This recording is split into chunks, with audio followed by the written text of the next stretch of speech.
আসসালামু আলাইকুম। আমি doctor ATM Rezaul Karim, cancer চিকিৎসক হিসাবে কর্মরত আছি গণস্বাস্থ্য হোমিওতে। আপনারা জানেন ক্যান্সার রোগের কোনো চিকিৎসা নেই, ক্যান্সার হলে মানুষ মারা যায়, এটাই স্বাভাবিক।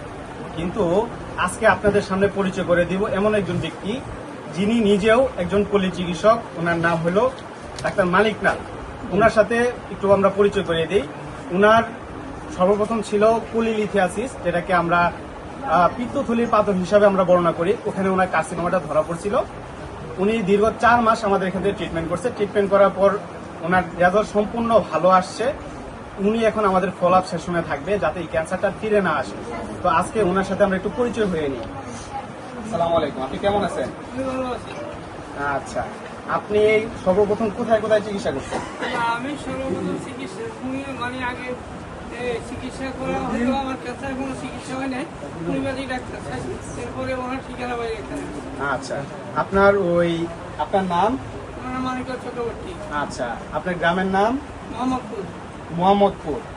আচ্ছা, আপনার ওই থানা? থানা দাগনমিয়া, জেলা ফেনী। আচ্ছা, তারপর উপজেলা? দাগনমিয়া। জেলা? ফেনী। আচ্ছা, আপনার ছেলে উনিও সম্ভবত আমাদের মেডিকেল পারপাসে আছে। আচ্ছা, হ্যাঁ, আপনার নাম? আচ্ছা, উনি আপনার কি হয়? আপনার বাবা। আপনার গ্রামের নাম? মোহাম্মদপুর। ইউনিয়ন? 4 নং। আচ্ছা, আপনি কোথায় আছেন? আচ্ছা, আপনার বাবার সর্বপ্রথম কি সমস্যা নিয়ে ডাক্তারের কাছে গেলেন? আমার বাবার প্রথম পেটে ব্যথা হয়েছিল। পেটে ব্যথা। আচ্ছা, তারপর প্রাথমিক আগে ট্রিটমেন্টের জন্য গ্রাম ডাক্তার দিয়ে ট্রিটমেন্ট গেলাম, কমে নাই। তখন আমরা একটা আল্ট্রাসাউন্ড বললো যে ওনারা সফট ক্যাল। আচ্ছা, তারপর আমরা সফট ক্যালকুলেশন মেডিসিন দেওয়ার পর ওনার দিন কমে নাই। তারপর আমরা দিলাম একটা সিটি স্ক্যান করবো। সিটি স্ক্যান আসলে যে গলবাটার একটা মাস আছে, মানে টিউমার আছে, টিউমার থেকে ক্যান্সার সরাই দিচ্ছে। তখন আমরা অনেক ডাক্তার দেখালাম, সার্জারি করার জন্য প্রস্তুতি নিলাম। নেওয়ার পরে আমি আরেক লোক মারফতে খবর পেলাম যে গণস্বাস্থ্য হোমিওতে এই ক্যান্সারের ট্রিটমেন্ট করা হয়। খাওয়া দাওয়া বাকি উনার যে আজকে যে রিপোর্ট, ওনার 4 মাস ট্রিটমেন্ট করানোর পরে আমাদের যে রিপোর্ট যেটা আসছে, সেখানে ওই সিএ যে আমরা যে রিপোর্ট করানো হয়েছে সেখানে আগে ছিল 230 প্লাস ছিল, আর আজকে 242 ছিল। আজকে রিপোর্টের অবস্থা দেখেন, আপনারা সবাই নিজ চোখে দেখেন।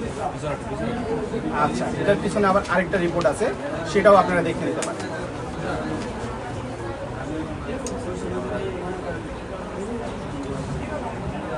যারা বলেন ক্যান্সার ভালো হয় না, তাদেরকে বলবো আপনারা গণস্বাস্থ্য হোমিওতে আসেন। বিশেষ করে ক্যান্সার গবেষক ডাক্তার এস.এন. সরোয়ার, ওনার নাম লিখে সার্চ দিলে ইউটিউব, ফেসবুক, টিকটক, যেখানে আমাদের প্রায় 5,500 বেশি ক্যান্সার রোগী সুস্থ হওয়ার রেকর্ড আছে। যেখানে জি, আপনি কিছু বলবেন? রেকর্ড আছে ঠিকই, কিন্তু আপনার ঘরের ওষুধ হালারি খেতে হইল না। ঘরের ওষুধ বিকালে খাইলে আমি ভোর 4টা থেকে ওষুধ স্টাডি করবো, তাহলে আপনি এভাবে স্টাডি করার আছে কিছু। হ্যাঁ হ্যাঁ, নিয়ম মতো ওষুধ খাইতে হবে।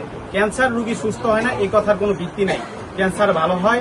আপনারা আসুন, গণস্বাস্থ্য হোমিওতে আসুন, যার পরিচালক ক্যান্সার গবেষক ডাক্তার এস.এন. সরোয়ার। সবাই আমাদের জন্য দোয়া করবেন, ওনার জন্য দোয়া করবেন। আসসালামু আলাইকুম।